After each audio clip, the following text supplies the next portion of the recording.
Alhamdulillah wassalatu wassalamu ala sayyidina Rasulillah amma ba'du. Ya mungkin 2 bulan yang lalu saya baca satu koran di Bogor. Kalau orang Bogor daftar tahun ini berangkatnya 49 tahun lagi gitu. Lama banget. Nah itu kan memang panjang. Tapi sesungguhnya sebenarnya kalau ada pertanyaan, haji itu alal faur apa alat tarahi? Alal faur itu artinya segera.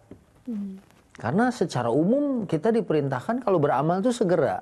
Wasari'u ila maghfiratin min rabbikum wa jannatin 'arduha as-samawati wal ardh uiddat lil muttaqin. Itu surat Ali Imran ayat 133 ya. Jadi secara umum ibadah itu semuanya segera. Segerakan ya. Ya, dan juga ada hadis badiru bil a'mal. Ya, fasatakunu fitanun ka qita'il lailil mudlim. Nah, jadi artinya al-mubadarah, artinya bersegera untuk melaksanakan kebaikan itu memang dianjurkan dalam agama. Tidak terkecuali juga dalam ibadah haji.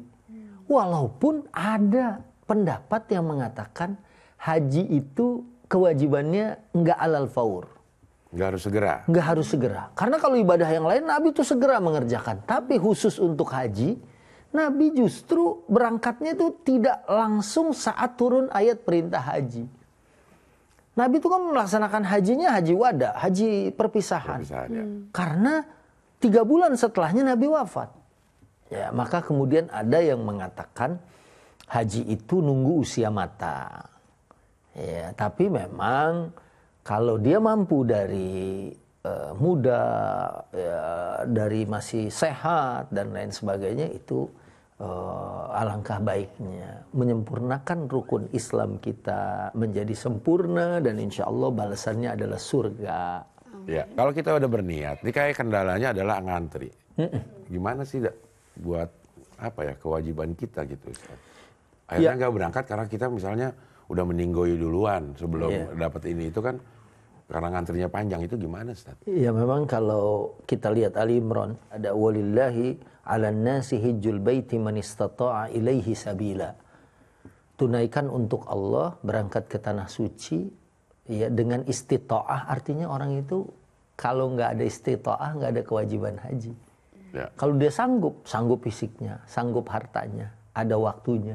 Nah, sekarang ada fatwa baru nih. Kalau tahun-tahun sebelumnya saya dengar misalnya orang yang penyakit berat, maaf, misalnya yang harus cuci darah, itu mereka dianggap tidak istita'ah. Karena haji itu kan berat, terus apalagi kalau dia sampai ada yang misalnya seminggu itu 2 kali. 2 kali cuci darah ya. Itu kan susah gitu untuk melakukan hal itu. Maka dia dianggap tidak istita'ah, artinya tidak punya kemampuan.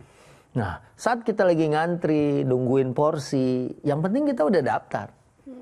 Ya kalau kita udah daftar berarti niat udah ada. Gitu. Nah, kalau porsinya belum keluar, ya dia tinggal sabar sambil zikir, sambil doa. Karena bisa aja ada percepatan-percepatan ternyata. Tiba-tiba kayak beberapa tahun yang lalu ada tetangga saya.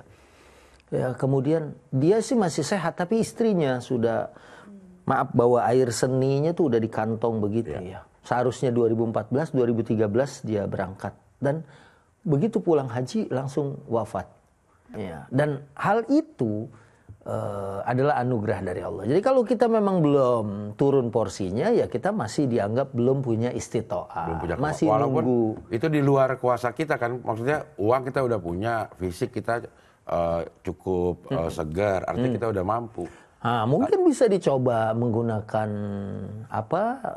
misalnya jalur mujamalah ya kan, atau misalnya haji puroda, itu kan bisa, walaupun memang harganya sangat fantastik bisa 10 kali lipat harganya dibandingkan dengan haji-haji yang kita laksanakan secara reguler.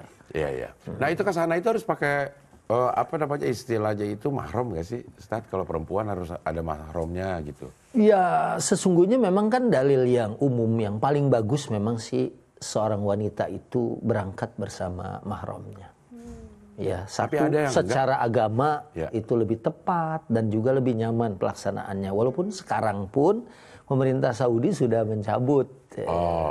Kalau dulu ada kan istilahnya di mahromin nih sama dia. Iya, di bawah 45 tahun wanita dari Indonesia itu biasanya walaupun dia tidak berangkat bersama keluarga atau dengan suaminya, itu pasti ditempelin gitu. Tapi sekarang sudah nggak ada lagi gitu aturan seperti itu.